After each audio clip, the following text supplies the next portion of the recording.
Hai, Tuhan Yesus berfirman, katamu jika engkau dapat, tidak yang mustahil bagi orang yang percaya. Saya Ari, tim Komsos Talita lain.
Atas kasih karunia-Mu yang telah diberikan kepada kami sampai hari ini.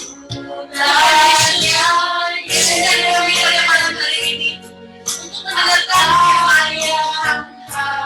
Biarlah Roh Kudus mencurahkan ke dalam anak-Mu, Andreas Pujo Tuhan, yang pada malam hari ini akan siap memberikan firman-Mu sebagai perpanjangan lidah-Mu Tuhan.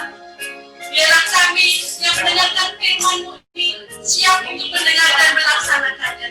Terima kasih Tuhan, terima kasih.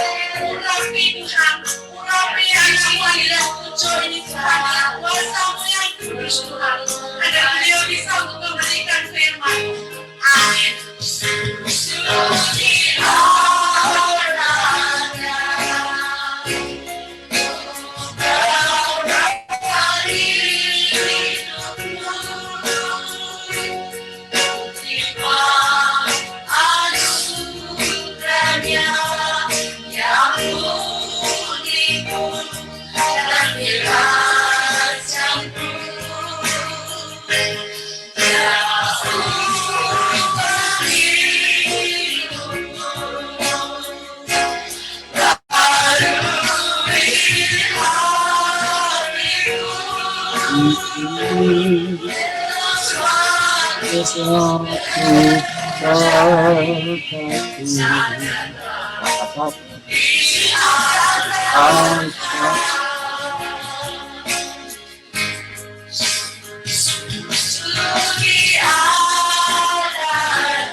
Salam dahsyat tali takum.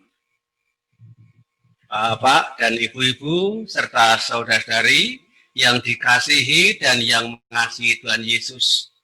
Kita kembali bertemu di dalam tali takum online. Pada saat ini kita akan membahas tentang perintah kasih yang baru. Kita baca ya. Yohanes 13 ayat yang ke-34. Yohanes 13 ayat yang ke-34. Aku memberikan perintah baru kepada kamu, yaitu supaya kamu saling mengasihi sama seperti aku telah mengasihi kamu, demikian pula kamu harus saling mengasihi. Tuhan mengatakan, aku memberikan perintah baru kepadamu, artinya bahwa ada perintah lama. Ya, karena ada yang baru nih. Nah pertanyaannya, berarti ada perintah kasih yang lama. Apa itu? Yuk kita baca. Perintah kasih yang lama. Kita baca Matius 22 ayat 34 sampai dengan 40. Matius 22 ayat 34 sampai dengan 40. Hukum yang terutama. Ketika orang-orang Farisi mendengar bahwa Yesus telah membuat orang-orang Saduki itu bungkam, berkumpullah mereka. Dan seorang dari mereka, seorang ahli Taurat, bertanya untuk mencobai dia. Guru, hukum manakah yang terutama dalam hukum Taurat? Jawab Yesus kepadanya, kasihilah Tuhan Allahmu dengan segenap hatimu dan dengan segenap jiwamu dan dengan segenap akal budimu. Itulah hukum yang terutama dan yang pertama. Dan hukum yang kedua yang sama dengan itu ialah kasihilah sesamamu manusia seperti dirimu sendiri. Pada kedua hukum inilah tergantung seluruh hukum Taurat dan kitab para nabi. Jadi hukum Taurat dan kitab para nabi itu memerintahkan dalam hal mengasihi sama, kasihilah sesamamu ya seperti dirimu sendiri.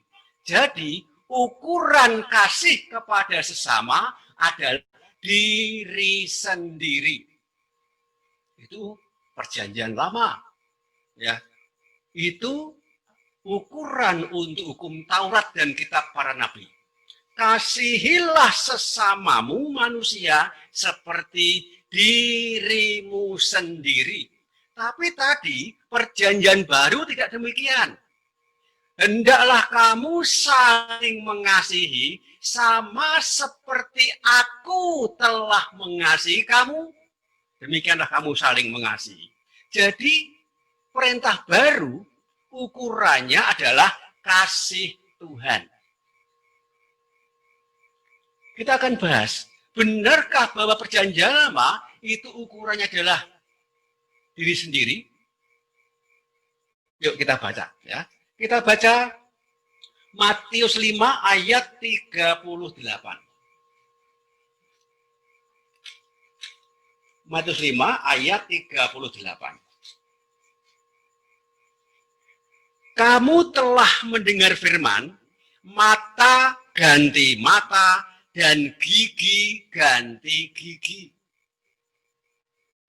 Itu firman mengatakan demikian. Kamu telah mendengar satu firman mengatakan bahwa mata ganti mata, gigi ganti gigi. Jadi kalau sampai gigimu dilepas orang, maka gigi orang yang melepaskan itu harus kamu lepaskan.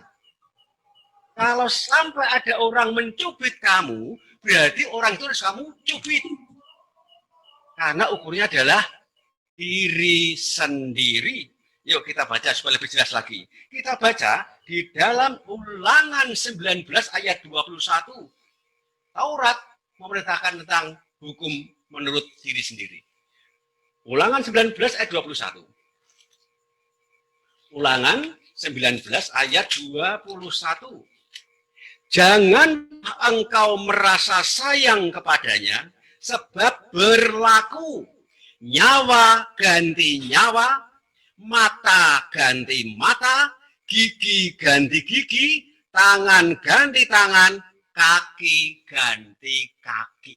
Perjanjian lama, kitab Taurat dalam Ulangan sangat jelas dikatakan, mata ganti mata, nyawa ganti nyawa. Maka jangan kaget, Yesus mengatakan, ya, bahwa hukum perjanjian lama adalah mata ganti mata, hutang nyawa dibayar nyawa. Kenapa? Ukurannya adalah diri sendiri. Itu yang sering disebut dengan adil. Benar ya? Karena kalau Anda kehilangan mata, maka Anda harus dapat mata. Itu namanya adil. Kemudian dalam hukum kasih yang baru tidak demikian. Yuk kita baca. Kita ulang lagi. Yohanes 13 tadi. Yohanes 13 ayat 34 dan 35.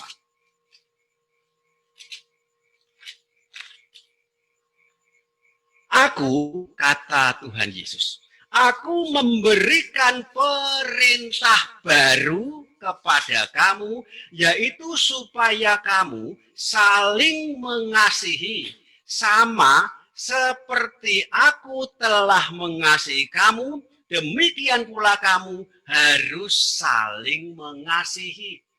Jadi perintah baru hukum kasih kepada sesama bukan lagi ukurannya diri sendiri, tetapi ukurannya sama seperti Tuhan telah mengasihi kita manusia. Jadi ukuran kasih perjanjian baru, perintah Yesus, ukuran kasihnya adalah Tuhan, bukan lagi diri sendiri.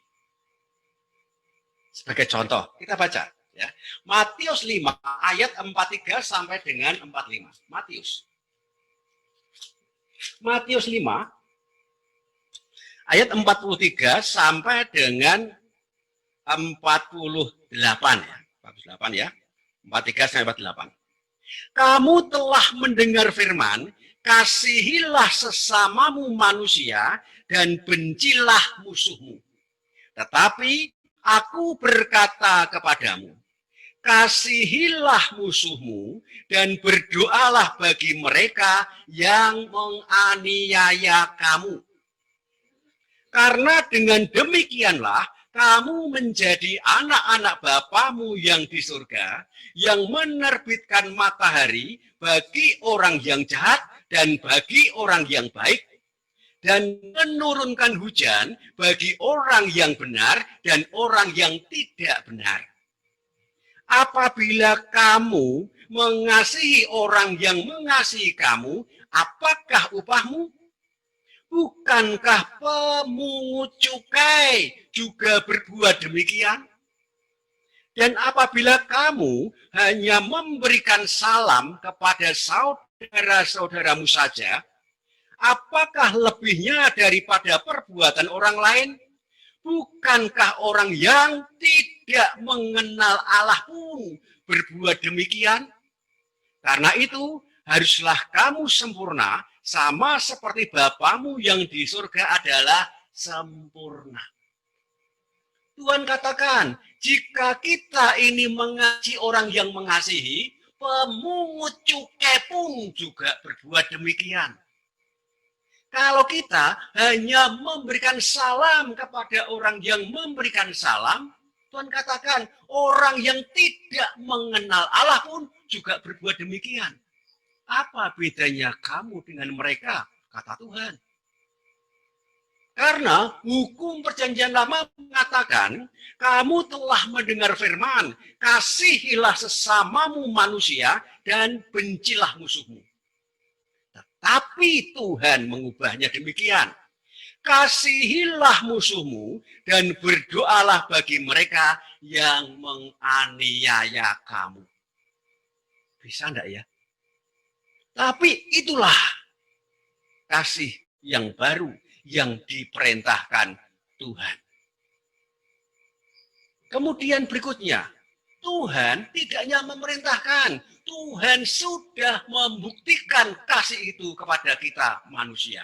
Kita baca Roma 5. Roma 5 ayat 6 sampai dengan 9. Roma 5 ayat 6 sampai dengan 9. Karena waktu kita masih lemah, Kristus telah mati untuk kita orang-orang durhaka pada waktu yang ditentukan oleh Allah. Sebab tidak mudah seorang mau mati untuk orang yang benar, tetapi mungkin untuk orang yang baik ada orang yang berani mati. Akan tetapi Allah menunjukkan kasih-Nya kepada kita oleh karena Kristus telah mati untuk kita ketika kita masih berdosa. Lebih-lebih kita sekarang telah dibenarkan oleh darah-Nya, kita pasti akan diselamatkan dari murka Allah. Tuhan Yesus mengasihi manusia bukan ketika manusia sudah baik. Tuhan Yesus mau mengasihi manusia ketika manusia berdosa. Mengapa seperti itu? Akibat dosa Adam, manusia terkena kutukan dosa. Pikiran manusia sudah cacat akibat makan buah pengetahuan tentang yang baik dan yang jahat. Manusia dibuang ke dunia. Dan kelakuan manusia luar biasa jahatnya. Meskipun manusia penuh dengan dosa, tetapi Allah menunjukkan kasih setia-Nya kepada manusia. Ia yang adalah Allah yang punya surga, Dia mau turun ke dunia menjadi manusia, menebus dosa ketika kita berdosa. Itulah yang dikatakan Tuhan. Jadi kalau kita mengasihi, ukurannya bukan lagi diri sendiri, tetapi ukurannya adalah seperti Tuhan telah mengasihi kita. Ukurannya adalah Tuhan. Itu yang disebut dengan kasih karunia. Kalau saya bertanya pada Anda, kira-kira Anda butuh keadilan atau ketidakadilan? Pasti punya keadilan. Enggak ya? Ini sebagai contoh ya. Karena nanti kita akan bertanya, benarkah bahwa manusia itu butuh keadilan, butuh adil, gigi ganti gigi, hutang nyawa bayar nyawa. Contoh yang gampang begini. Misalnya di dalam pengadilan ada dua orang yang akan dihakimi oleh hakim. Yang pertama, pencuri ayam. Yang kedua, seorang koruptor miliaran. Dan ketika diputuskan oleh hakim itu, ternyata pencuri ayam dihukum 10 tahun. Sedang koruptor miliaran itu hanya dihukum 3 bulan. Apakah itu adil? Tentu tidak adil. Harusnya yang koruptor dihukum 10 tahun, kemudian yang mencuri ayam 3 bulan. Ya, itu namanya tidak adil. Berikutnya, kalau misalnya ada saudara Anda yang mati dibunuh. Kemudian pembunuh saudara Anda itu ketangkap polisi, kemudian disidangkan. Kira-kira apa yang Anda harapkan tentang keadilan? Pasti supaya pembunuhnya minta dihukum mati. Karena apa? Hutang nyawa, bayar nyawa. Itu kalau saudara Anda yang mati dibunuh dan pembunuhnya ketangkap. Sekarang pertanyaan berikutnya. Misalnya yang membunuh saudara Anda itu, pembunuhnya ketangkap dan ternyata itu pembunuhnya adalah anak Anda sendiri, saya mau tanya nih, kira-kira minta keadilan atau minta pengampunan? Kita renungkan, ya, supaya kita belajar. Berikutnya, ya, yang berikutnya. Misalnya nih ya, saya ini bandar narkoba, kemudian ketangkap polisi, kemudian dalam pengadilan diputuskan kena hukuman 10 tahun penjara. Pertanyaannya, apakah Anda mau menggantikan saya di penjara selama 10 tahun? Pasti jawabannya tidak mau. Pak Pujo yang lakoni, yang terlibat dalam kejahatan, ya silahkan Anda yang melakukan atau yang menerima hukumannya. Itu namanya apa? Adil. Ya. Nah, sekarang berikutnya saya mau tanya. Supaya kita belajar, ya, benarkah kita butuh keadilan ataukah butuh ketidakadilan? Ya. Saya mau tanya, antara manusia dengan Tuhan, itu siapa yang berdosa? Pasti manusia. Harusnya yang dihukum itu siapa? Manusia. Tetapi ternyata yang menebus dosa siapa? Tuhan. Upah dosa adalah maut. Maut adalah mati. Kemudian saya mau tanya, siapakah yang menebus dosa sampai mati? Tuhan Yesus. Adil enggak nih? Enggak adil.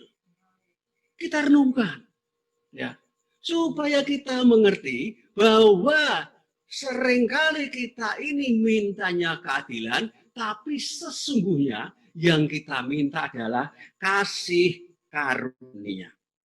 Ya. Misalnya, sebagai contoh saja, jika Anda jatuh ke dalam dosa, entah Anda lemahnya dalam pesta pora mabuk, entah Anda lemahnya di dalam persinahan, entah lemahnya dalam perjudian, entah lemahnya di dalam mulut yang seringkali mencaci maki, entah lemahnya hati yang seringkali mudah untuk membenci. Pertanyaannya nih, kira-kira Anda minta diadili atau minta diampuni? Kita renungkan. Kira-kira kalau Anda berbuat dosa, Anda minta dikutuk atau diberkati? Nggak adil tuh. Benar nih. Kita renungkan supaya kita belajar kasih yang baru. Nah, artinya supaya kita belajar di mana ketidakadilan terjadi, disitulah kasih karunia dinyatakan. Orang lain, manusia yang berbuat dosa, Tuhan yang bayar dosa. Itu nggak ada sama sekali.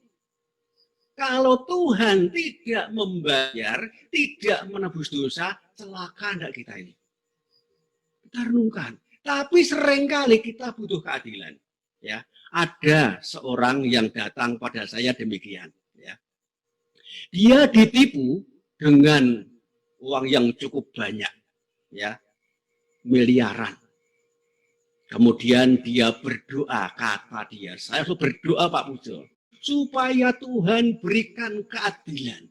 Dia telah menipu uang saya, padahal semua aset saya sudah saya gadekan. Kemudian dia lari, saya berdoa minta keadilan, supaya dia pun juga mengalami apa yang saya alami. Kemudian saya bertanya demikian, benar Anda ingin supaya Tuhan mengadili? Anda butuh keadilan? Ya Pak Pujo. Oke ya. Kalau memang Anda butuh keadilan, kemudian Tuhan ya akan bekerja. Misalnya, saya ngomong sama Bapak ini, misalnya saya Tuhannya dan Anda minta keadilan supaya saya mengadili, menghakimi orang yang menipu Anda, oke. Saya akan membuka dosa dia pada Anda, bahwa dosa dia adalah menipu. Hasilnya, hukumannya adalah sekian. Tapi namanya adil, kalau Anda membuka dosa orang, satu dosa orang, kemudian saya suruh menghakimi, namanya adil, aku juga harus membuka buku kehidupanmu. Mulai dari kamu lahir sampai sekarang, coba Anda renungkan. Kira-kira kalau tak buka buku lembaran hidupmu, banyak dosanya atau tidak ya? Kalau saya mengadili, kira-kira cukup tidak untuk bayar umur hidupmu? Tidak cukup. Kita renungkan, kita seringkali butuh keadilan ketika kita merasa dirugikan. Tetapi jika kita ternyata karena ulah kita membuat orang rugi, kita tidak minta keadilan, tapi minta kasih karunia. Benar apa tidak? Kita belajar supaya sungguh-sungguh kita mengetahui bahwa kasih yang baru itu ukurannya bukan lagi diri sendiri, tetapi ukurannya adalah seperti Tuhan telah mengasihi kita. Kita dikasihi Tuhan justru ketika masih berdosa. Artinya jika ada orang yang berbuat dosa, kita tidak boleh membalas, tidak boleh lagi gigi ganti gigi, tetapi harus bisa menebus dosa, mengampuni dan memberkati. Aneh nggak ini? Itu tidak ada ajaran di agama apapun kecuali ajaran dari Yesus sendiri. Tuhan sudah membuktikan itu. Karena kita harus tahu, kenapa Tuhan mengajarkan kepada kita punya kasih yang baru. Kalau Tuhan mengajarkan atau memerintahkan, berarti di situ ada janji Tuhan. Ketika kita melakukan perintahnya untuk mengampuni orang yang telah berbuat dosa kepada kita atau yang berbuat jahat kepada kita, dan kita harus mendoakan orang yang menganiaya. Apa janji Tuhan? Yuk kita baca. 1 Petrus 3 ayat 9. 1 Petrus 3 ayat 9.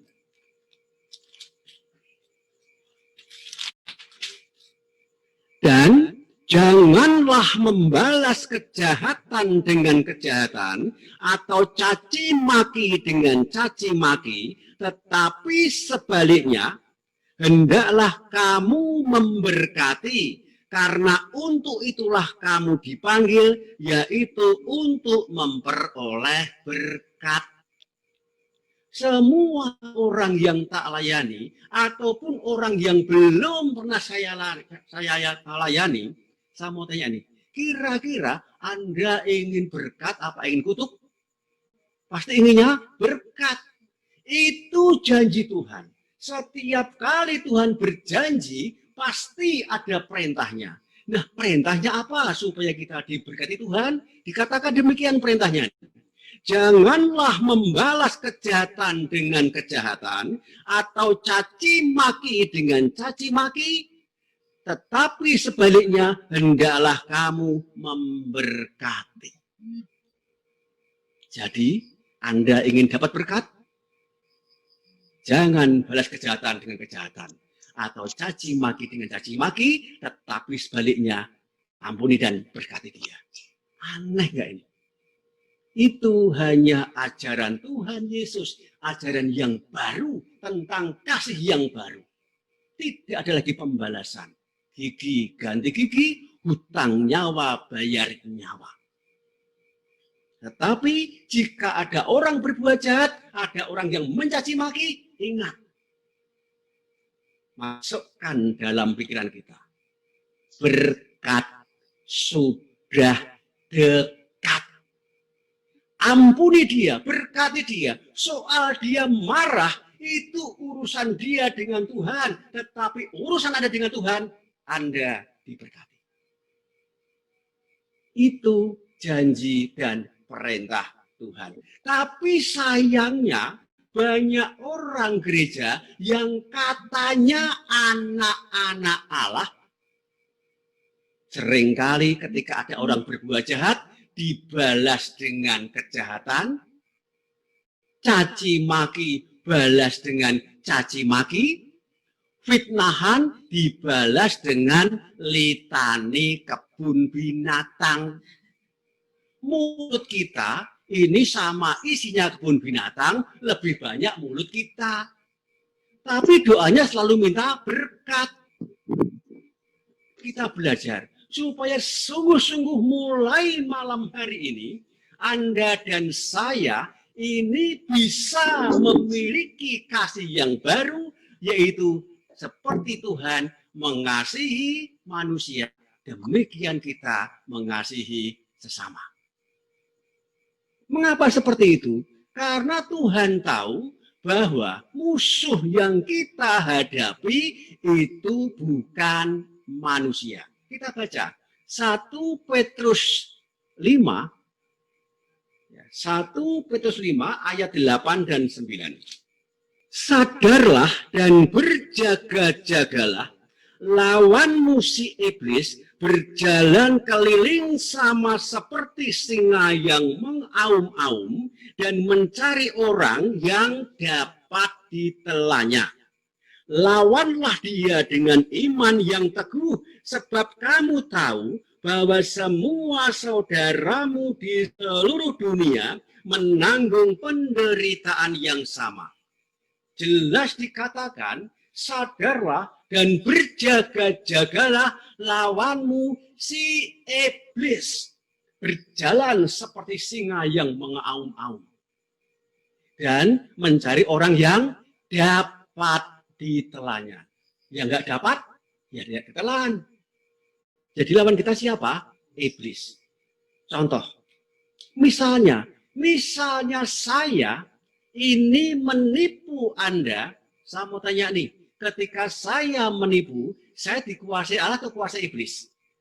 Pasti kuasai iblis. Kalau saya dikuasai Allah, mungkin tidak saya menipu? Tidak. Jadi musuh Anda bukan saya. Musuh Anda bukan penipu. Musuh Anda adalah iblis yang sedang menguasai saya untuk berbuat dosa. Kalau Anda sudah tahu bahwa musuh Anda adalah iblis yang menguasai saya, ingat-ingat. Jangan sekali-kali Anda melawan iblis dengan kekuatan pikiran dan kekuatan Anda.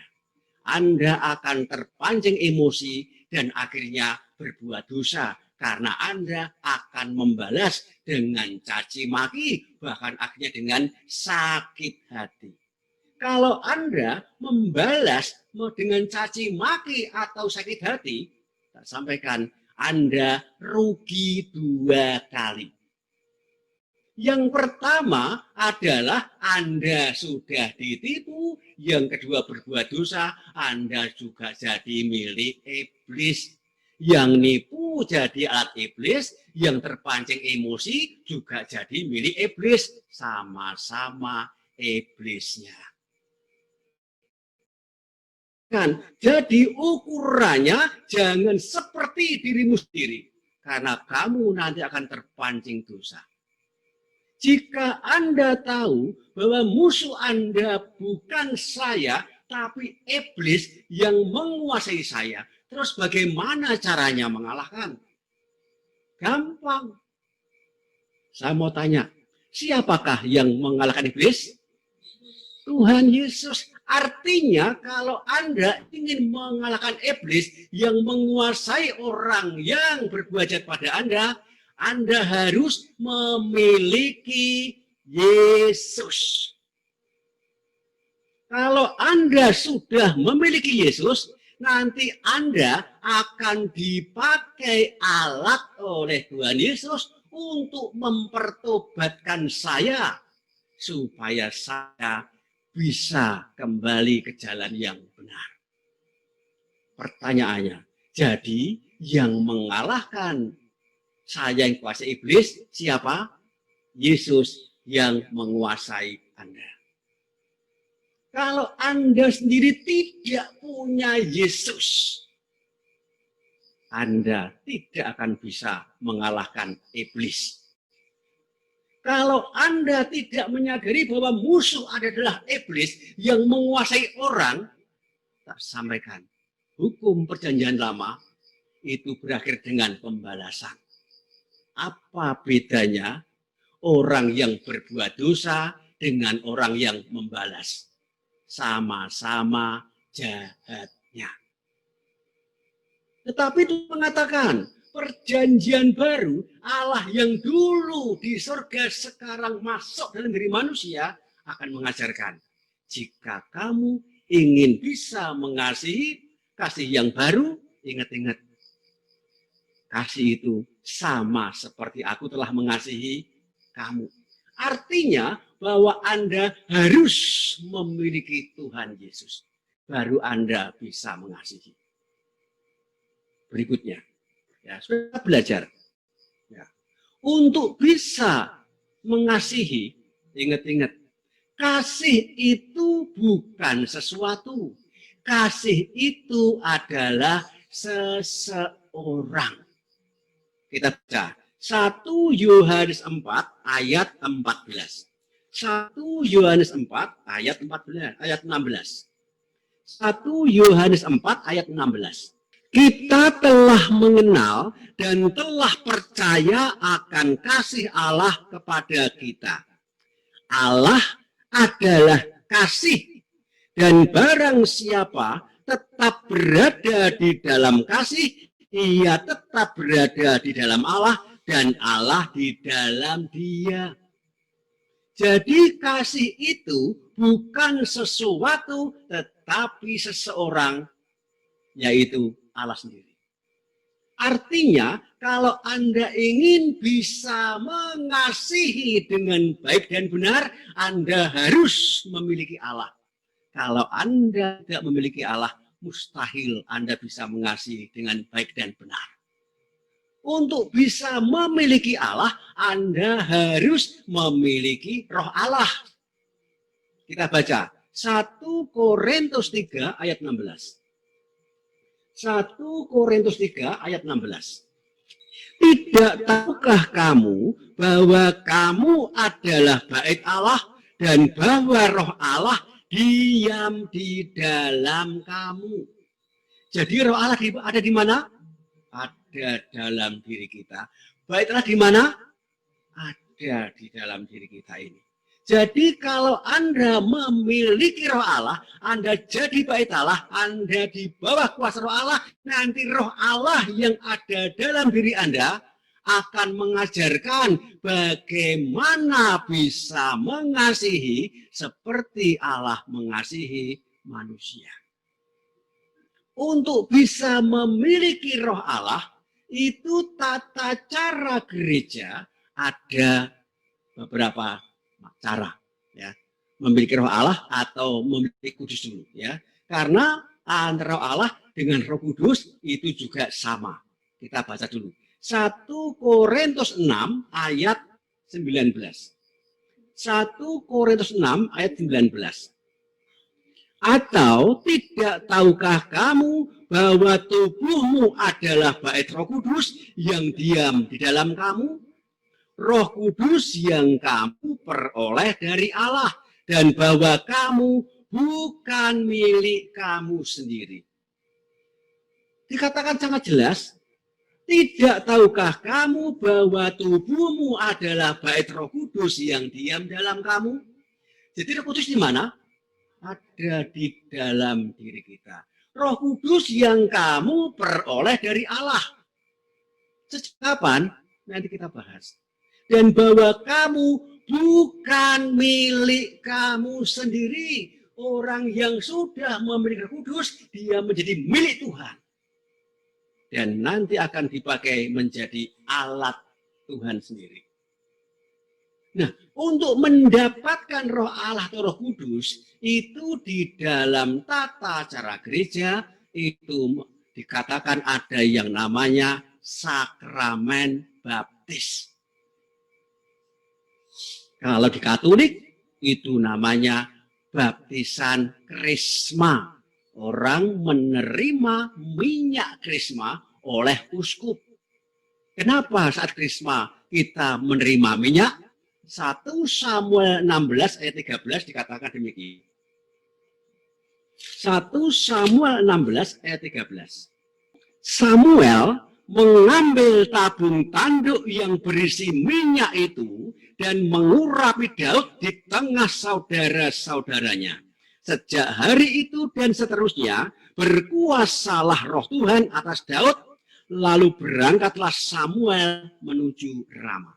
Allah menyuruh Samuel untuk mengurapi Daud dengan minyak. Dan ketika Daud menerima minyak urapan, Tuhan katakan, sejak saat itu dan seterusnya berkuasalah roh Tuhan atas Daud. Jadi minyak itu lambang dari roh Tuhan. Jika Daud dikuasai roh Tuhan, berasal dari minyak urapan, dan Daud berperang selalu menang, itu masuk akal. Karena yang memenangkan adalah roh Tuhan yang diterima Daud melalui minyak urapan. Kalau sampai ada orang yang beragama Katolik sudah menerima sakramen krisma, menerima minyak krisma oleh uskup, begitu dikasih minyak, kemudian sama uskup, pipinya ditampar, plek. Kemudian namanya sakramen penguatan. Mengapa sakramen penguatan? Karena dianggap bahwa orang yang sudah terima minyak krisma, terima roh Tuhan, setan keluar, setan tidak bisa masuk. Sejak saat itu, orang yang terima krisma, dia dikuasai oleh roh Tuhan. Dia dikuasai oleh sang sumber kasih.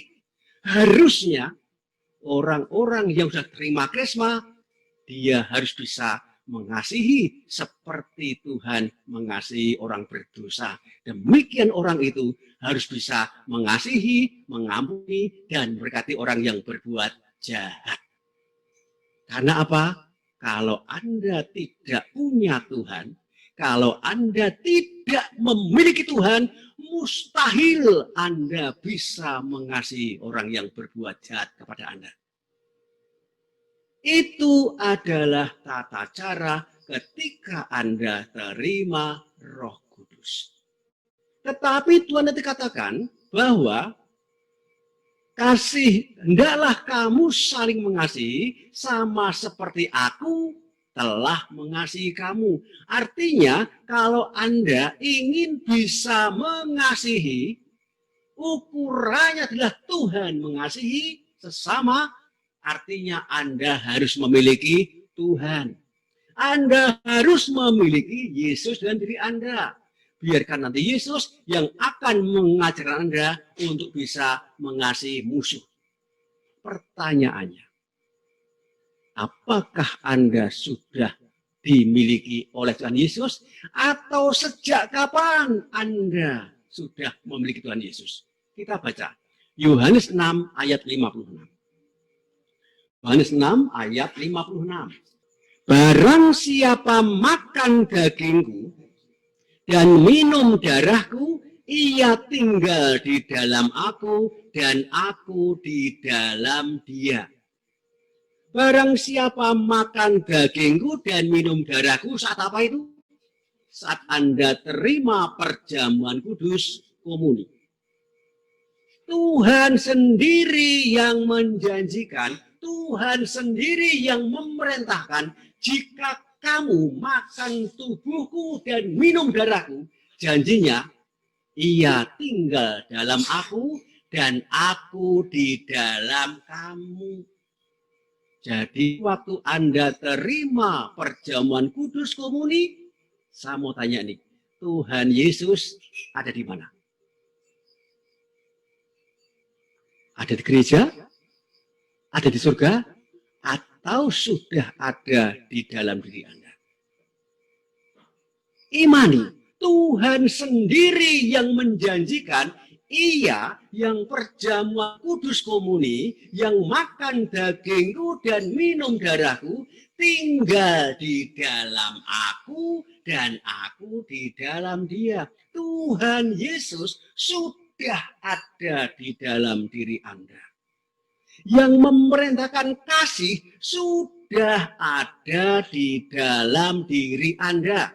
Kalau Anda mengimani. Di manakah sang sumber kasih sekarang berada? Ada di dalam diri Anda. Kalau mengimani. Di manakah sang pengampun berada? Sudah ada di dalam diri Anda. Di manakah sang sumber berkat berada? Sudah ada di dalam diri Anda. Di manakah sang sumber mujizat berada? Sudah ada di dalam diri Anda. Kita renungkan, ketika Anda terima perjamuan kudus, Yesus ada dalam diri Anda dan Anda menjadi milik Tuhan Yesus. Sang sumber kasih ada dalam diri Anda. Nah, berikutnya, kalau Tuhan memerintahkan Anda untuk bisa mengasihi seperti Tuhan Yesus mengasihi manusia yang berdosa, bagaimana caranya supaya Anda bisa mengasihi orang yang berbuat jahat pada Anda? Biarkan Tuhan Yesus yang Anda imani itu, yang ada dalam diri Anda itu, menggunakan Anda jadi alatnya untuk bisa mengasihi musuh. Bagaimana caranya? Kita baca. Yohanes 14 ayat 14. Dikatakan demikian. Jika kamu meminta sesuatu kepadaku dalam namaku, aku akan melakukannya. Siapa yang melakukan? Tuhan Yesus. Yang ada di mana? Nah, dalam diri kita. Kita renungkan. Jadi ketika Anda ada orang yang berbuat jahat, ada orang yang merugikan Anda, ada orang yang telah mengecewakan Anda, ingat, berkat sudah dekat. Anda harus bisa mengampuni orang yang berbuat jahat. Bagaimana bisa mengampuni? Imani Tuhan Yesus sang sumber kasih ada dalam diri Anda. Dan katakan dengan kata-kata dalam nama Yesus, siapa yang melakukan? Tuhan yang ada dalam diri Anda. Jadi kalau sampai ada orang berbuat jahat kepada Anda, kalau Anda mengatakan, ya Tuhan Yesus, aku mengampuni dia. Aku memberkati dia dalam nama Yesus. Siapa yang mengampuni dan memberkati? Tuhan Yesus, bukan Anda. Saya pernah melayani orang Purwokerto. Waktu itu ada di Bukit Sari. Ya, di temannya nih, ya.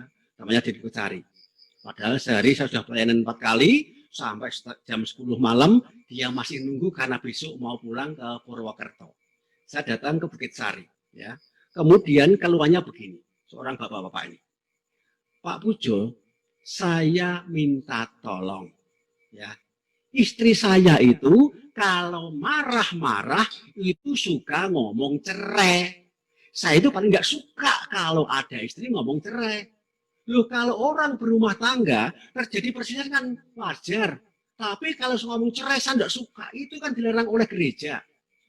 Kemudian saya tanya, lah terus Bapak mintanya apa? Saya minta, saya mohon supaya Tuhan Yesus mengubah istri saya supaya kalau bertengkar tidak ngomong cerai. Saya tanya sekali lagi nih, benar Bapak ingin supaya Tuhan mengubah istri Anda saat bertengkar tidak ngomong cerai? Ya Pak. Tak tanya sekali lagi, benar Anda ingin supaya Tuhan Yesus mengubah istri Anda supaya saat bertengkar tidak ngomong cerai? Dia jawab lagi, iya. Gampang, jawab saya. Jadilah Anda Tuhan Yesus. Loh, bagaimana? Loh, katanya ingin Tuhan Yesus mengubah istri Anda untuk tidak ngomong cerai. Maka jadilah Anda Tuhan Yesus. Nah, terus bagaimana caranya Pak Pujo? Katanya, sudah komuni, sudah perjamuan kudus? Dia jawab, sudah. Sudah berapa tahun? Wah, lupa Pak, sudah bertahun-tahun, bahkan puluhan tahun. Kalau memang Bapak sudah terima perjamuan kudus, berarti Tuhan ada di mana? Ada dalam diri Bapak. Nah, berikutnya, kalau memang Tuhan Yesus ada dalam diri Bapak, saya mau tanya, sang sumber kasih di mana? Ada dalam diri Bapak. Artinya, ingat-ingat, biarkan Tuhan Yesus yang ada dalam diri Bapak, yang sudah Bapak terima lewat komuni, menggunakan Bapak untuk bisa mengubah istri Anda tidak ngomong cerai. Lah caranya bagaimana? Minta saja dalam nama Yesus. Tetapi saya sampaikan, untuk bisa tahu seperti itu, ada langkahnya. Sama seperti orang yang tadi ditipu, ingat-ingat, musuh Anda itu bukan orang. Musuh Anda adalah iblis yang menguasai orang itu. Nah, sekarang bagaimana supaya sungguh-sungguh memang dalam tata cara gereja itu ada Roh Kudus datang lewat sakramen baptis krisma, atau Kristen itu baptisan sidi. Memang Tuhan dalam tata cara gereja masuk dalam diri kita lewat perjamuan kudus komuni. Tetapi kenyataannya masih banyak orang gereja, meskipun dia sudah krisma, meskipun dia sudah perjamuan kudus komuni, masih banyak yang membalas ketika orang berbuat jahat. Artinya bahwa Tuhan belum berkuasa di dalam dirinya. Tuhan Allah masih di surga, belum ada dalam diri manusia. Kita masih hidup dalam perjanjian lama, kitab para nabi, kita belum hidup dalam kasih karunia. Tapi jika hari ini memang Tuhan Yesus dalam Roh Kudus masuk dalam diri Anda akan diajarkan bagaimana cara mengampuni dan memberkati orang berbuat jahat. Sekarang walaupun Anda mungkin sudah krisma bagi yang Katolik, sudah sidi bagi yang Kristen, ataupun Anda sudah perjamuan kudus ataupun komuni, tetapi tindakan imannya bagaimana supaya kita sungguh-sungguh malam hari ini terima Tuhan Yesus di dalam Roh Kudus, sehingga kita jadi milik Tuhan Yesus dan kita jadi alat Tuhan Yesus untuk bisa melakukan kasih yang baru, yaitu mengampuni atau mengasihi orang-orang yang berbuat jahat kepada kita. Kita baca. Roh Kudus, Tuhan Yesus dalam Roh Kudus datang dalam diri kita. Tindakan iman dalam Kisah Para Rasul 10 ayat 43 sampai dengan 44. Tentang Yesuslah semua nabi bersaksi bahwa barang siapa percaya kepadanya, ia akan mendapatkan pengampunan dosa oleh karena namanya. Ketika Petrus sedang berkata demikian, turunlah Roh Kudus ke atas semua orang yang mendengarkan pemberitaan itu. Pemberitaan apa yang membuat Roh Kudus turun atas semua orang? Hanya ada dua cara. Tentang Yesuslah semua nabi bersaksi. Satu, barang siapa percaya kepada Yesus, Anda akan mendapatkan pengampunan dosa oleh karena nama Yesus, maka Anda akan terima Roh Kudus. Tuhan Yesus dalam diri Anda, dalam Roh Kudus, masuk dalam diri Anda asal Anda percaya dan bertobat. Percaya itu apa? Menyerahkan hidup Anda sepenuh hati kepada Tuhan Yesus. Jadi milik siapa? Jadi milik Tuhan Yesus. Ya, di tangan siapa hidup Anda? Tangan Yesus. Ya. Serahkan hidup Anda sepenuh hati kepada Tuhan Yesus. Yang kedua, setelah hidup Anda di tangan Tuhan Yesus, nanti Tuhan Yesus dalam Roh Kudus akan datang masuk dalam diri Anda. Bagaimana mungkin Roh Kudus yang suci itu bisa masuk dalam diri Anda jika hari-hari yang lalu Anda memasukkan iblis dalam diri Anda lewat perbuatan dosa. Apakah Roh Kudus mau datang? Tentu tidak. Maka bertobat, minta pengampunan dosa dalam namanya, nanti Anda akan diampuni dan roh jahat keluar, roh Anda bersih, Roh Kudus akan datang. Percaya dan bertobat. Maka Anda terima Roh Kudus. Serahkan hidup Anda mulai malam hari ini hanya kepada Tuhan Yesus saja. Yang kedua, bertobat. Bertobat dari apa? Jika Anda dulu seringkali gampang terpancing emosi, sehingga Anda masih hidup dalam kuasa adil, hukumnya adalah gigi ganti gigi, hutang nyawa bayar nyawa. Kalau Anda bisa balas, itu berarti hukum perjanjian lama. Tapi kalau Anda nggak bisa balas, maka Anda akan sakit hati. Kalau Anda sakit hati, itu menjadi penyakit yang mematikan. Hari ini bertobatlah. Jika Anda masih menganggap musuh Anda adalah orang. Musuh Anda bukan iblis yang menguasai orang. Sehingga Anda terpancing emosi dan berbuat dosa. Bertobat. Juga bertobatlah jika selama ini kita masih mengimani saat terima perjamuan kudus komuni, ternyata hanya tata cara. Belum mengimani Tuhan Yesus ada dalam diri Anda. Sehingga Anda masih gampang diperalat oleh iblis untuk membalas, akhirnya Anda berbuat dosa. Bertobatlah. Supaya kita sungguh-sungguh hari ini, kalau Anda berbuat dosa dan bertobat, Anda diampuni, kelemahan Anda diangkat Tuhan, roh Anda bersih, nanti Roh Kudus akan datang di dalam diri Anda dan saya. Ketika Roh Kudus ada di diri Anda, ketika Tuhan Yesus dalam Roh Kudus tinggal dalam diri Anda, nanti kita akan minta kuasa nama Yesus. Kemudian ingat-ingat, ketika Anda berhadapan dengan orang yang berbuat jahat pada Anda, ingat-ingat, berkat sudah dekat. Biarkan Tuhan Yesus yang ada dalam diri Anda menggunakan Anda jadi alatnya untuk bisa mengampuni dan berkati. Yang melakukan Tuhan sendiri, bukan Anda. Tetapi Tuhan yang Anda imani.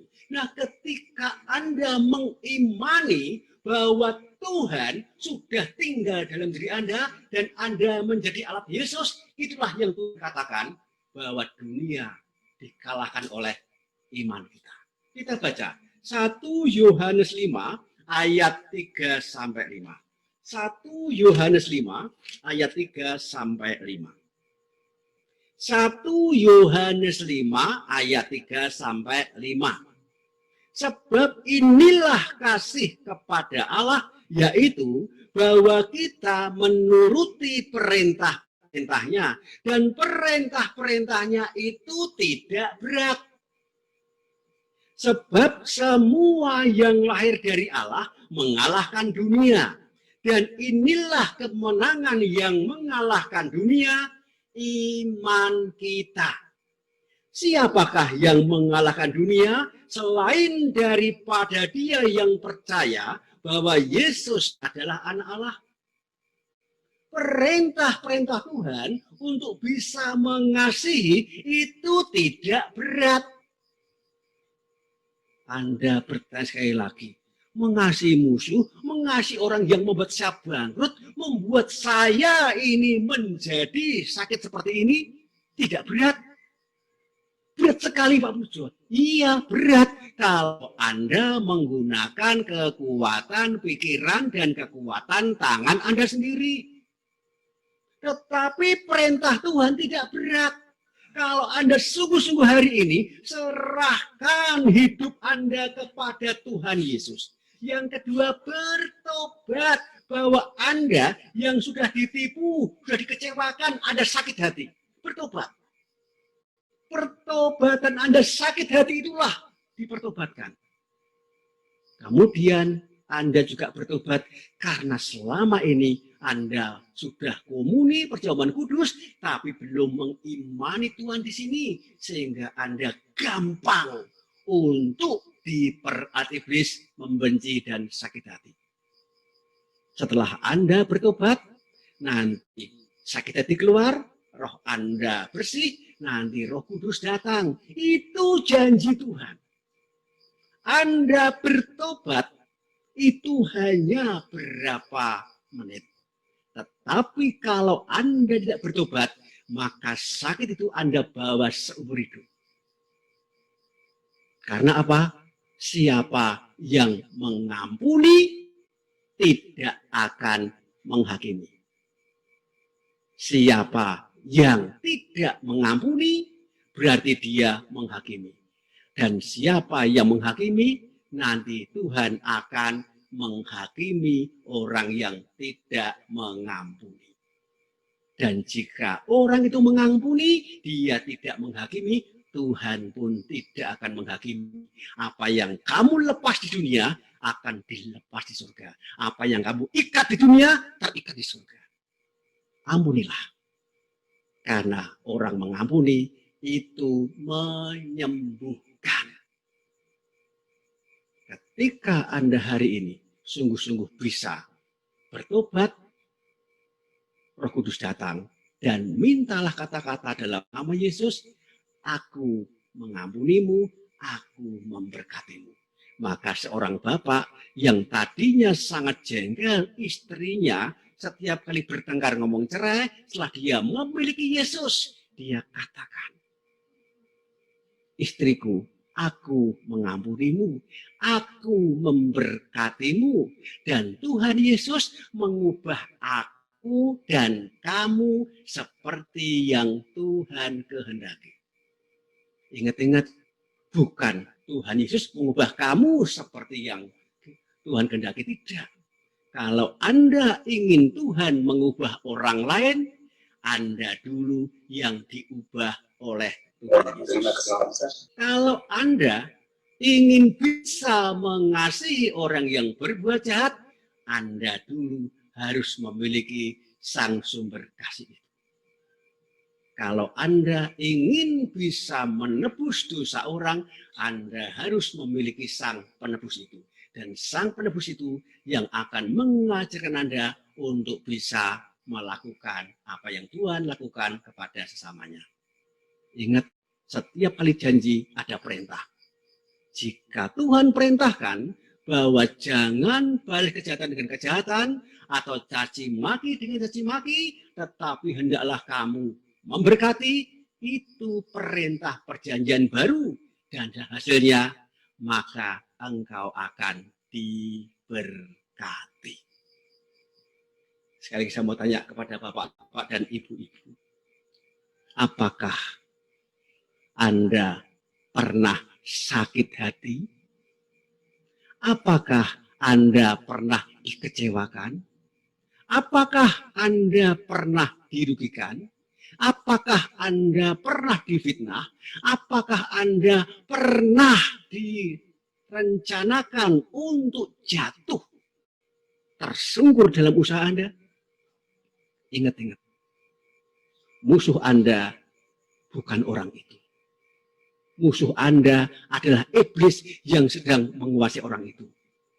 Jika dia dikuasai iblis, dia berdosa. Kalau dia berdosa, dia akan kena hukuman dari Allah. Kalau dia dihukum oleh Allah, keluarganya nanggung enggak ini? Kalau Anda tahu rasa ini, kasihan dia. Kenapa dia berbuat jahat pada saya? Nanti kalau kena hukuman Tuhan, keluarganya nanggung. Kasihan dia. Kalau Anda bisa mengatakan kasihan dia, tak sampaikan, itu tetap kasih. Meskipun kasihan, kata dasarnya kasih. Kalau Anda tahu lawan Anda iblis, maka Anda akan bisa mengampuni. Miliki Yesus, Anda akan diubah menjadi manusia baru, dan Anda akan bisa Yesus yang ada dalam diri Anda akan menggunakan Anda untuk bisa mengampuni orang yang berbuat jahat serta mendoakan orang yang menganiaya. Apakah Anda siap untuk bisa mengasihi sesama yang menyakiti? Kita akan minta Tuhan Yesus. Apakah Anda ingin dipakai oleh Tuhan Yesus? Kita akan bertobat. Anda ingin bertobat? Yuk kita serahkan hidup kita sepenuhnya pada Yesus. Kita serahkan hidup kita sepenuhnya pada Yesus. Kemudian bertobat selama ini kita terpancing emosi. Dan imani Tuhan ada dalam diri Anda. Dan gunakan nama Yesus untuk bisa mengalahkan iblis yang menguasai orang. Karena iman Anda dan kasih mengalahkan dunia. Mari kita masuk dalam hadiratnya. Demi Bapa dan Putra dan Roh Kudus. Amin.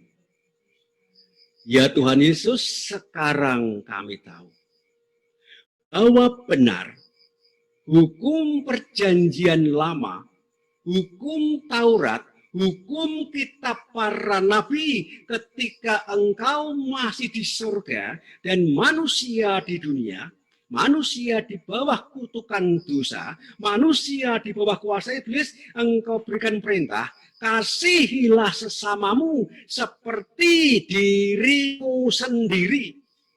Gigi ganti gigi, hutang nyawa bayar nyawa. Tetapi ketika engkau, Allah yang di surga, turun ke dunia, memberikan perintah yang baru, hendaklah kalian saling mengasihi sama seperti aku telah mengasihi kamu. Demikianlah kalian harus saling mengasihi. Sebab dengan demikian dunia akan tahu bahwa kalian adalah murid-muridku. Hanya Tuhan Yesus yang mengajarkan jika ada orang berbuat jahat, maka kita harus mendoakan. Dan jika ada orang yang menganiaya pun, kita juga harus mengasihi. Sungguh aneh ajaran ini. Tetapi memang itu perintahmu. Dan engkau berikan tahu, perintah-perintahmu itu tidak berat. Selama kami memiliki Tuhan Yesus tinggal dalam diri kami, maka engkau akan menggunakan kami untuk bisa melaksanakan kasih seperti yang kau perintahkan. Jika engkau membuktikan telah mengasihi orang berdosa, demikian kami akan kau pakai alat untuk bisa mengasihi orang yang berbuat jahat kepada kami.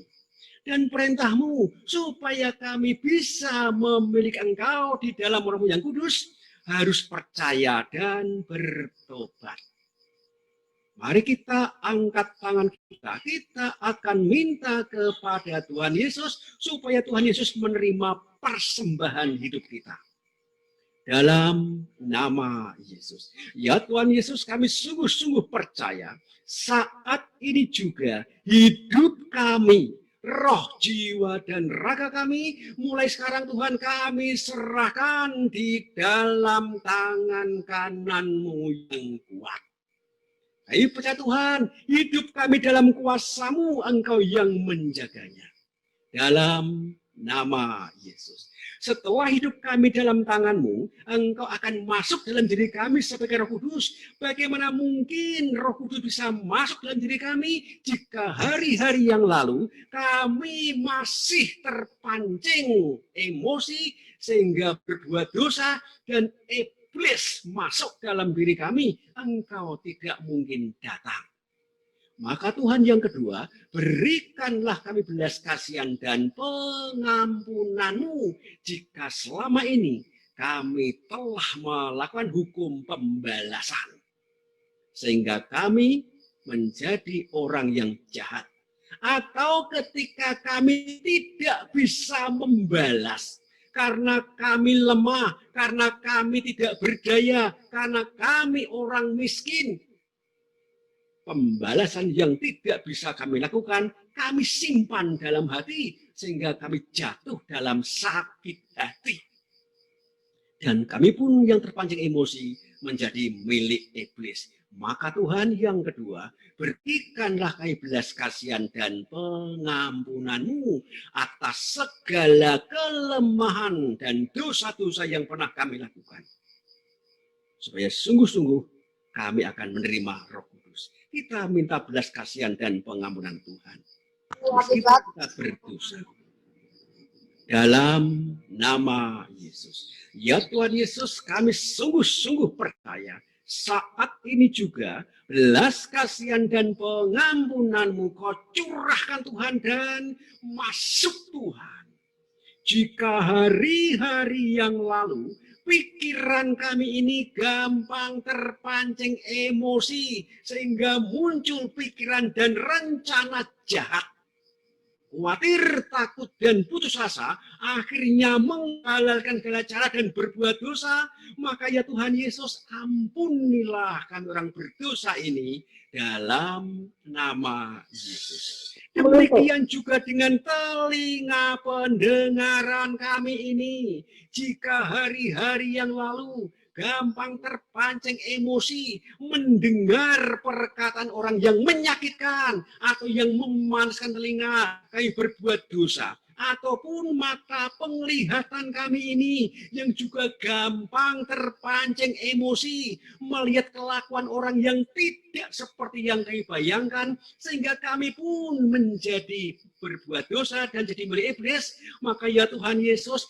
ampunilah kami orang yang lemah dan berdosa ini dalam nama Yesus. Terutama Tuhan, di dalam mulut kami ini, jika hari-hari yang lalu mulut kami ini juga gampang terpancing emosi, sehingga seringkali mengucapkan kata sia-sia, caci maki, sumpah serapah, kata-kata kutuk, sehingga doa kami tidak layak menyerukan doa yang punya kuasa.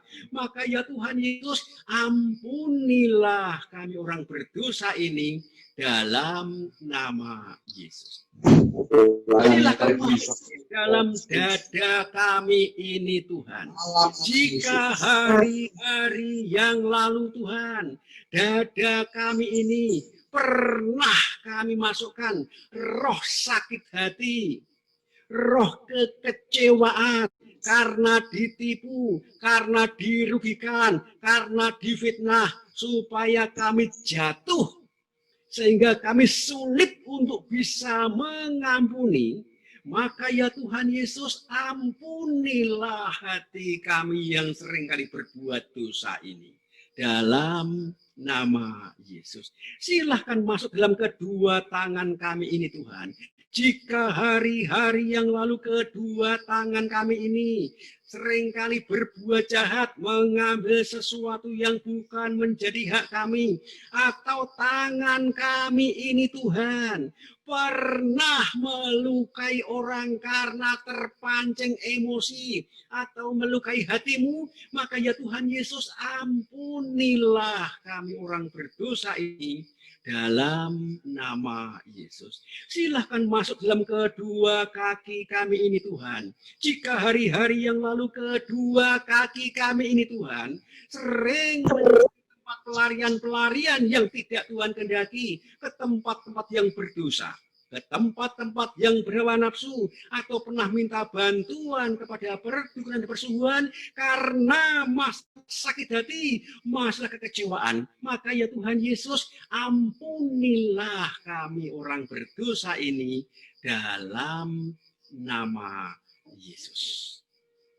Percaya Tuhan, ketika semua dosa-dosa kami serahkan kepadamu, kami sekarang tidak butuh keadilan. Yang kami butuhkan adalah kasih karunia-Mu. Kami percaya ketika kami buka lembaran buku dalam kehidupan kami, banyak dosa yang tidak bisa kami bayar dengan apapun kecuali oleh kasih karunia-Mu.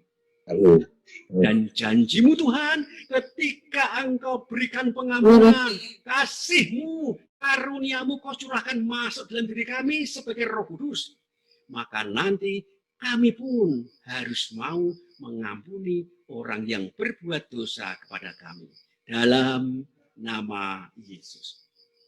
Setelah kau berikan pengampunan janjimu Tuhan, roh kami bersih, maka roh kudusmu datang. Maka berikanlah kami iman bahwa roh kudus sudah ada di dalam diri kami. Bahwa Tuhan Yesus dalam roh kudus sudah ada dalam diri kami. Namun jika selama ini kami yang sudah terima perjamuan kudus komuni belum mengimani bahwa Engkau tinggal dalam diri kami, sehingga kami gampang diperat iblis untuk membalas, untuk berbuat dosa. Maka ya Tuhan Yesus, ampunilah kami yang kurang beriman ini, bahwa sesungguhnya Engkau sudah tinggal dalam diri kami. Tetapi sekarang kami percaya, iman bahwa Engkau sudah tinggal dalam diri kami. Kau curahkan Tuhan dan masuk Tuhan. Engkau menguasai seluruh pikiran, pendengaran, penglihatan, perkataan, hati, tangan, dan kaki kami. Mulai sekarang Tuhan, kami telah jadi milik-Mu. Dan Engkau akan menggunakan kami jadi alat-Mu.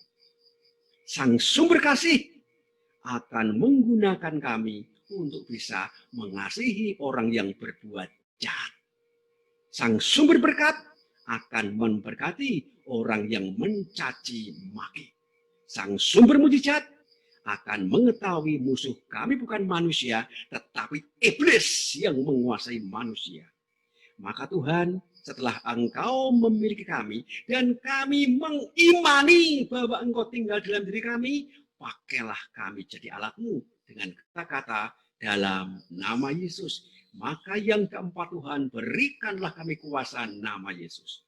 Dalam nama Yesus. Ya Tuhan Yesus, kami sungguh-sungguh percaya saat ini juga kuasa nama Yesus yang kudus dan luar biasa itu Kau curahkan Tuhan dan masuk Tuhan. Menguasai seluruh pikiran, perkataan, dan tindakan, dan menguasai kedua telapak tangan kami ini. Kami percaya mulai sekarang apapun yang akan kami doakan, kami katakan, kami tumpangkan tangan untuk memberkati, untuk mengampuni, untuk melayani, untuk mengasihi, menyembuhkan, dan mengusir setan dengan kata-kata dalam nama Yesus. Kami percaya Engkau yang ada dalam diri kami, yang melakukan menggunakan kami jadi alat-Mu. Dan jika mulai sekarang kami telah ataupun pernah ataupun sedang membenci orang-orang yang menyakitkan, maka setelah kami bertobat, gunakan kami Tuhan sebagai alat-Mu untuk bisa mengampuni dan memberkati mereka yang menyakiti dengan kata-kata dalam nama Yesus. Saudaraku A, B, C. Aku mengampunimu, aku memberkatimu, dan Tuhan Yesus mengubah aku dan kamu seperti yang Tuhan kehendaki. Dalam nama Yesus. Kami percaya Tuhan, Engkau akan mengubah kami lebih dahulu supaya kami jadi alat-Mu. Baru Engkau menggunakan kami untuk bisa mengasihi orang yang berdosa, orang yang berbuat jahat kepada kami. Dan ketika Engkau menggunakan kami jadi alat-Mu untuk mengampuni dan memberkati orang yang berbuat jahat, janji-Mu berkat akan Kau berikan. Sesungguhnya bukan berkat yang kami inginkan itu Tuhan. Yang kami inginkan, biarkan Sang sumber berkat, yaitu Yesus sendiri, berkuasa dalam diriku. Ajarlah aku untuk bisa mengampuni dan mengasihi seperti Tuhan mengasihi orang berdosa. Demikian pakailah aku Tuhan untuk bisa mengampuni dan bisa mengasihi orang yang berbuat jahat kepada kami. Kami hanyalah alat-Mu. Kami tidak melakukan dengan cara kami, itu sulit. Perintah Tuhan tidak berat. percaya, bertobat. Tuhan masuk dalam diri kita dan minta dalam nama Yesus, maka orang akan tahu kamu adalah murid-muridku. Jika aku tinggal dalam dirimu dan kamu bisa mengasihi sesamamu seperti aku telah mengasihi orang berdosa. Demikian kamu yang telah kukuasai, biarkan aku mengajarmu untuk bisa mengasihi orang berdosa. Sehingga orang tahu dan bisa membedakan anak Allah ataukah anak dunia. Terima kasih Tuhan. Iman mengalahkan dunia. Karena Engkau yang ada dalam diri kami yang mengalahkan dunia. Kasih mengalahkan dunia.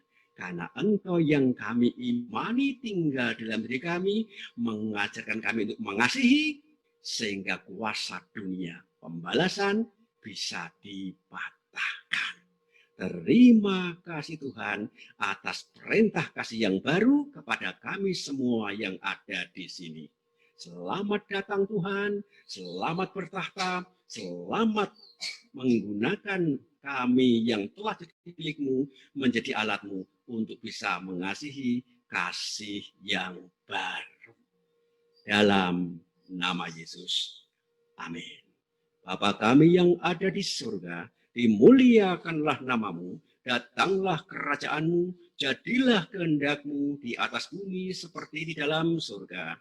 Berilah kami rezeki pada hari ini, dan ampunilah kesalahan kami, seperti kami pun mengampuni yang bersalah kepada kami, dan janganlah masukkan kami di dalam percobaan, tetapi bebaskanlah kami dari yang jahat. Amin. Mohon berkat-Mu Tuhan atas apa yang tidak kami pikirkan, kami katakan, dan kami berbuat. Mohon berkat-Mu dalam kuat kuasa nama-Mu, Allah Bapa, Allah Putra, Allah Kudus. Amin. Tuhan Yesus memberkati.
Mungkin ada 3 pertanyaan, tanya jawab. Monggo Bapak Ibu yang berkenan untuk memberikan pertanyaan bisa langsung saja. Yang pertama, monggo siapa? Monggo 3 pertanyaan. Ya.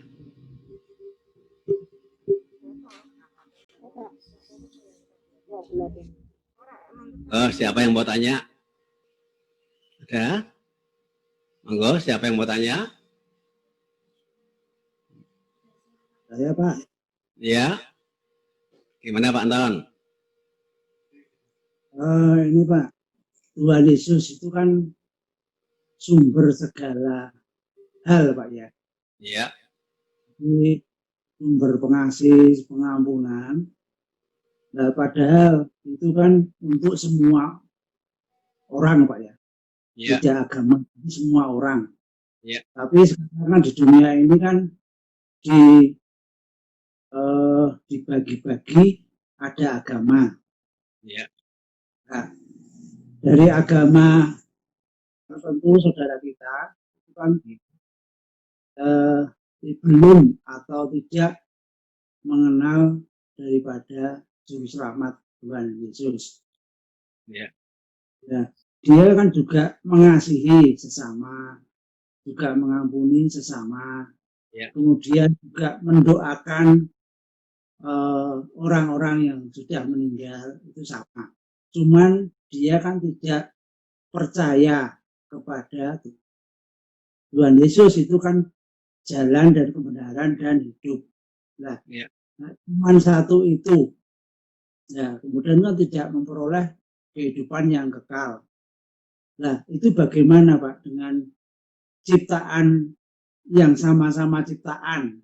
Jadi di kemudian hari setelah meninggal itu bagaimana Pak? Terima kasih. Ya, oke ya. Jadi perlu diketahui Tuhan memang menciptakan manusia Adam dan Hawa. Waktu diciptakan tinggal bersama di Taman Eden setiap pagi Allah bisa omong-omong dengan Adam Hawa. Tapi ketika Adam Hawa berbuat dosa, kemudian Adam Hawa terkena kutukan dosa yang mengutuk Allah. Kemudian Adam Hawa dibuang ke dunia oleh Allah. Sudah di bawah kuasa dosa. Kemudian pintu Taman Eden ditutup dan dijaga oleh kerub oleh malaikat. Artinya bahwa meskipun manusia sudah di bawah kuasa iblis, diingat-ingat ya, manusia itu terdiri dari 3 bagian, roh, jiwa, dan raga. Raga adalah daging, itu sudah terkena kutukan kematian, debu kembali menjadi debu. Pikiran manusia, jiwa manusia sudah cacat akibat makan buah pengetahuan tentang yang baik dan yang jahat. Tetapi roh manusia sebenarnya belum diserahkan kepada iblis.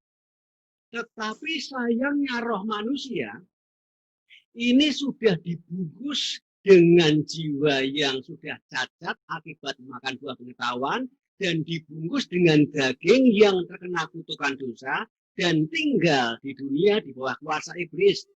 Ketika manusia ini rohnya ini sudah katakanlah masih hidup, sejahat-jahatnya manusia itu masih ada kasih. Tetapi sekasih-kasih apa yang diperbuat manusia, manusia tetap hidup di dalam kuasa kutuk. Karena manusia tinggal di dunia.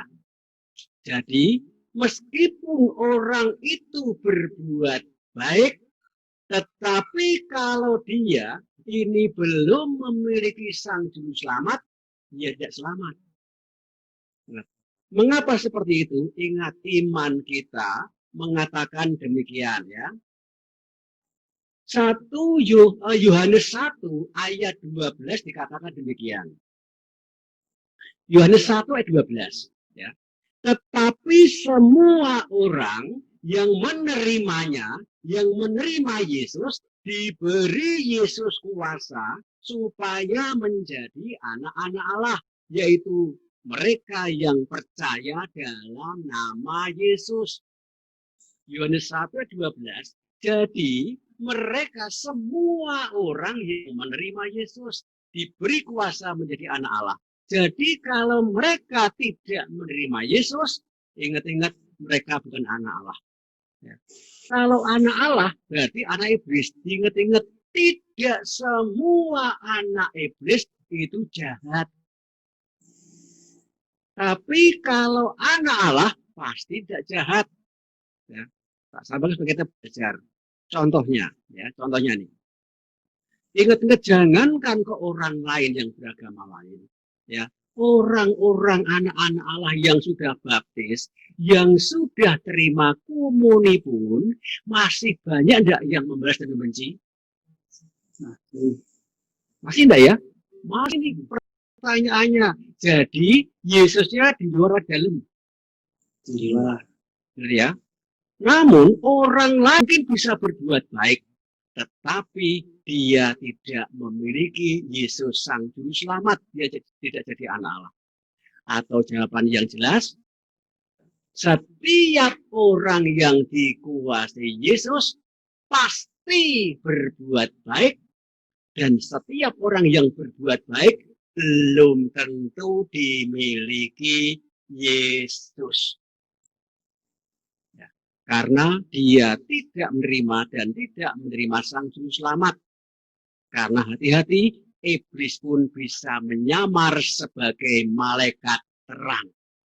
Iblis bisa berbuat dan mengajarkan tentang kebaikan, tetapi akhirnya tetap akan jatuh ke dalam dosa karena menolak Sang Juru Selamat, yaitu Yesus. Jelas ya? Jadi mereka bisa tidak berbuat baik? Bisa. Tetapi apakah mereka selamat? Apakah mereka ditebus dosanya? Tidak. Yang menebus dosa adalah Yesus sendiri. Ya, di luar Yesus tidak ada yang bisa menebus dosa.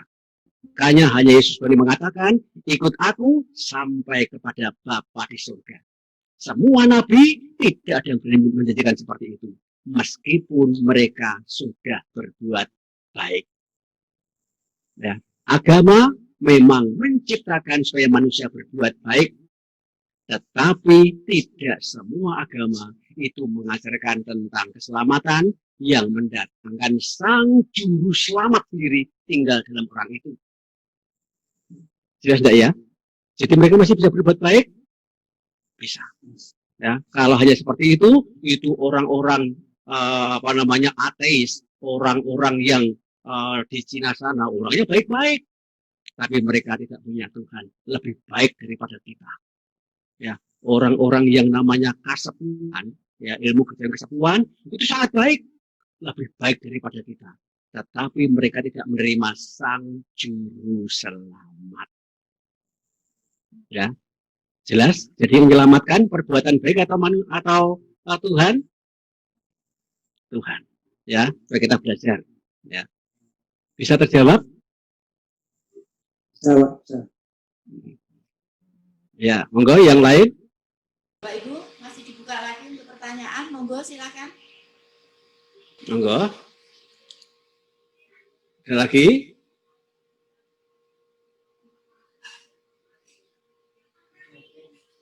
Ya. Jangan dibatin. Monggo. Saya mau coba bertanya Pak Pujo. Ya, bertanya jangan mencoba, orang mau bertanya ya. Ya, gimana? Ya, ini bagaimana caranya kalau misalnya kita mau punya keinginan untuk mengampuni seseorang yang mungkin sangat menyakiti kita, tapi kita kok belum bisa, bagaimana caranya gitu. Contohnya seperti ini, misalnya ada seorang istri yang disakiti suaminya, contohnya misalnya suaminya punya istri lagi, bukan satu dua, tapi lebih dari 2 misalnya. Nah, itu bagaimana caranya? Soalnya mungkin kan sangat menyakitkan gitu Pak. Ya. Punya niat untuk mengampuni, tapi belum bisa. Gimana Pak caranya itu? Ya. Nah, satu, saya mau tanya dulu nih ya. Misalnya seperti itu ya. Misalnya jenengan walaupun tidak ya. Ada Pak Yesus siapa kan? Ya. Ini saya mau tanya. Kira-kira kalau memang suaminya seperti itu, ya, kemudian Anda tanggapi dengan sakit hati, Kira-kira kalau Anda sakit hati, Anda milik Allah atau milik iblis? Milik siapa? Milik siapa? Ya.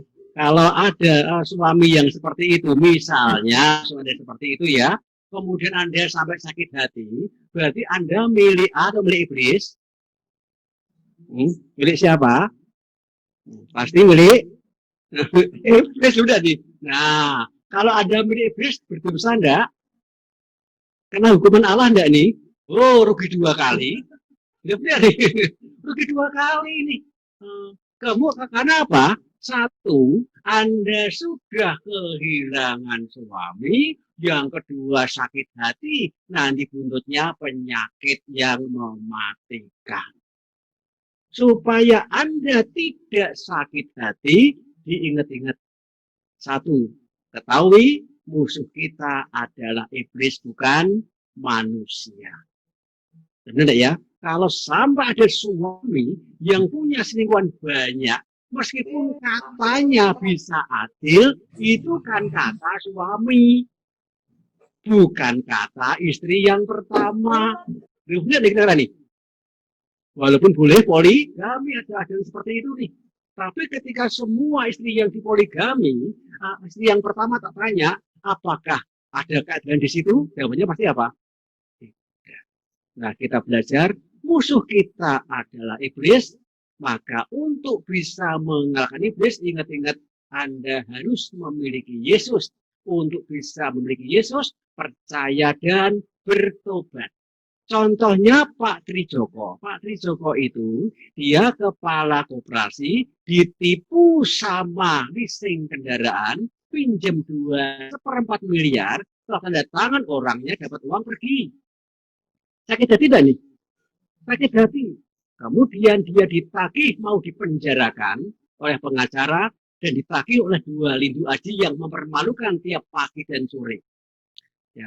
Karena dipikir terlalu berat, Pak Trijoko kena penyakit gula darah 560, insulin sendiri.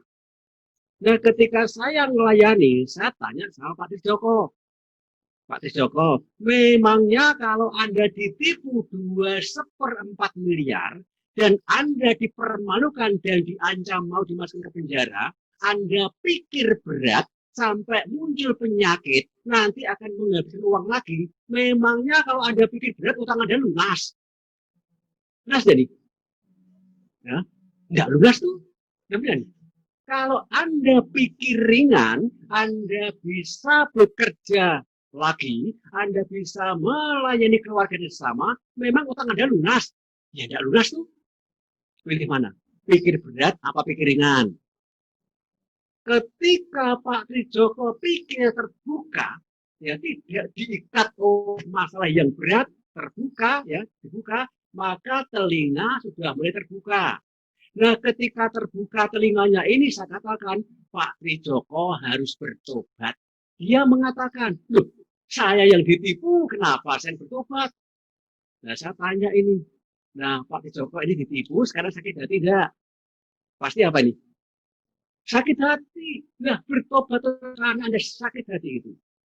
Ketika Pak Trijoko sungguh-sungguh mau bertobat karena sakit hati itu, sakit hati keluar. Roh jahat yang menyakiti hati keluar. Kemudian dosa diampuni, Roh Kudus mulai berkuasa. Setelah Roh Kudus berkuasa, silahkan sekarang ampuni dan berkati orang yang menipu Anda, orang yang mengancam Anda, orang yang mempermalukan Anda, 2 lindu aji itu. Dan sungguh ketika itu dilakukan, ternyata 1, penyakitnya Pak Trijoko sembuh. Ya, berikutnya, dan Tuhan memberikan jalan, sekarang hutangnya 2,4 miliar itu sudah terbayar, walaupun tidak sejumlah itu, tapi tidak dipakai lagi oleh koperasi. Dan yang ketiga, Pak Trijoko sekarang tidak lagi bekerja di koperasi, dia hanya jual tahu, tapi hasilnya 2 kali lipat. Karena apa? Mau bertobat, mau mengampuni dan memberkati, maka akan mendapatkan berkat yang datang dari Tuhan. Jelasnya nih, ingat-ingat, musuh kita bukan manusia, tetapi iblis yang menguasai manusia. Ya, jangan gunakan melawan iblis dengan kekuatan ini. Anda akan jatuh dalam dosa-dosa. Jelas? Ya, jadi belajarlah supaya Anda ini mau bertobat dan mengampuni. Kalau tidak, kasihan anak-anak yang tidak tahu apa-apa, jadi korban wong tua. Enggak ya? Kita berpikir. Terima kasih Pak Pujo. Ya. Enggak, yang lain?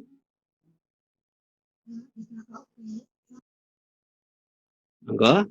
Mudeng atau mubeng ini? Ayo, monggo yang lain. Ada? Satu pertanyaan lagi. Pak Pujo, Pak Pujo. Ya. Monggo, yang dari Banten. Monggo. Pak Pujo, saya mau nanya. Kita di kitab suci kan ada ya, kalau nggak salah, orang Samaria yang menyelamatkan orang sakit. Jadi di kitab suci itu ada orang yang beriman tapi dia nggak nyelamatin, ada yang orang yang nggak beriman tapi dia menyelamatkan orang sakit, dan orang sakit itu diantar dia, terus dikasih penginapan. Nah, dan Tuhan ngomong orang begitu tuh layak untuk Tuhan, padahal dia kan nggak mengenal Tuhan, Pak Pujo. Apakah bisa diselamatkan? Karena Tuhan mengatakan dia untuk layak diselamatkan karena dia sudah berbuat baik. Karena dia kan nggak mengenal Tuhan. Saya bingung apakah itu bisa diselamatkan. Sedangkan di yang kemarin saya di TikTok itu ada Romo itu mengatakan bahwa Tuhan Yesus itu juga menyelamatkan orang-orang nggak mengenal dia, tapi dalam hidupnya dia ada kasih, ada cinta dengan sesama. Apa itu benar atau enggak? Saya kurang tahu juga karena ini dari Romo sendiri yang mengatakan seperti itu. Apa itu benar? Itu aja Pak. Terima kasih. Ya. Oke, ya. Jadi dikatakan itu cerita tentang perjalanan dari Yeriko ke Yerusalem. Ya, ada orang yang dirampok, dianiaya, terkapar di pinggir jalan. Kemudian ada orang Lewi lewat, ya, membiarkan saja. Ada seorang imam lewat, membiarkan saja, sehingga ditafsirkan kenapa orang Lewi dan seorang imam kok berbuat seperti itu. Kalau saya jawab memang benar, orang Lewi tidak boleh menolong orang yang dianiaya, karena orang itu penuh dengan darah. Orang Lewi tugasnya adalah mempersembahkan korban bakaran. Itu tidak boleh menyentuh darah. Seorang imam tugasnya menguduskan juga tidak boleh kena darah. Nanti menjadi najis. Nah, di sini dikatakan kalau misalnya dia nanti menolong orang yang teraniaya itu kena darah, maka dia nanti tidak boleh mempersembahkan, tidak boleh jadi imam, tidak najis nih, harus nunggu berapa hari. Nah, berikutnya dikatakan datanglah seorang Samaria. Padahal orang itu tidak mengenal Tuhan, ya.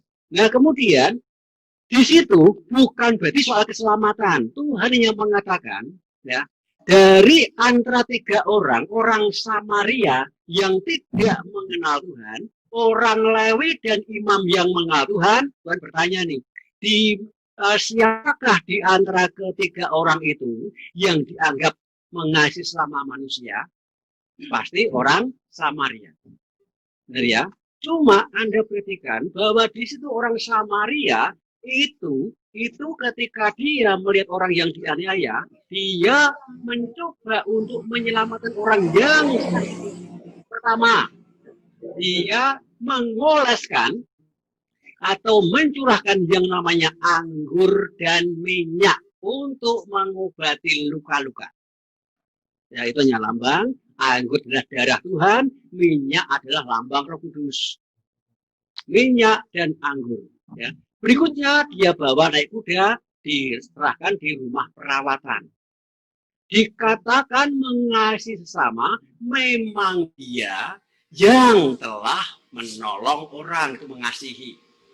Tetapi kita sampaikan, meskipun orang Samaria itu mengasihi sesamanya, kita sampaikan karena dia belum menerima Yesus, dia memang orang baik, tapi belum diselamatkan. Karena dia belum menerima Sang Juru Selamat. Tetapi banyak orang yang terima Yesus, ya, tetapi karena tata cara dan adat, ini seringkali tidak mau menolong orang lain. Contohnya orang Lewi dan imam tadi. Karena dia terkungkung dengan aturan hukum, maka dia tidak menolong orang meskipun kesakitan atau setengah mati. Dia lihat orang itu tidak ditolong. Tuhan yang mengatakan, aturan itu seringkali membuat kita menjadi membatasi diri untuk bisa mengasihi. Dan itu masih terjadi sampai sekarang. Ya. Agama memang tujuannya baik, tetapi tingkat-tingkat agama tidak menyelamatkan. Hukum Taurat itu baik, tapi hukum Taurat tidak menyelamatkan. Yang menyelamatkan ya Sang Juru Selamat. Tapi untuk membuktikan bahwa dia mengasihi, contohnya lebih baik mana? Orang gereja yang tidak mau nolong, ataukah orang di luar gereja tapi nolong? Baik yang mana? Pasti baik yang orang di luar gereja. Apalagi jika orang gereja sungguh-sungguh menolong. Yesus dalam bacaan itu tidak mempersoal keselamatan. Yesus hanya mengatakan, siapakah sesamamu manusia dari antara ketiga orang itu. Ya, nanti bisa dengan baca lagi untuk Pak Bambang ya. Itu bukan soal keselamatan, tapi soal perbuatan baik siapakah di antara tiga orang yang mengasihi. Ya, jelas? Jelas. Oke, Bapak-Ibu, 3 pertanyaan sudah kita tutup. Mungkin nanti barangkali Bapak Ibu ada yang masih berkenan untuk bertanya jawab, bisa langsung ke WhatsApp-nya Pak Pucung. Dengan ini Zoom Talitakum kita tutup. Selamat malam Bapak Ibu semua. Sampai ketemu Senin depan jam 7. Biar nanti tidak kemalaman. Selamat malam. Tuhan Yesus memberkati. Tuhan Yesus memberkati. Terima kasih Pak Pucung. Terima kasih Pak Pucung. Tuhan berkati. Ya, amin.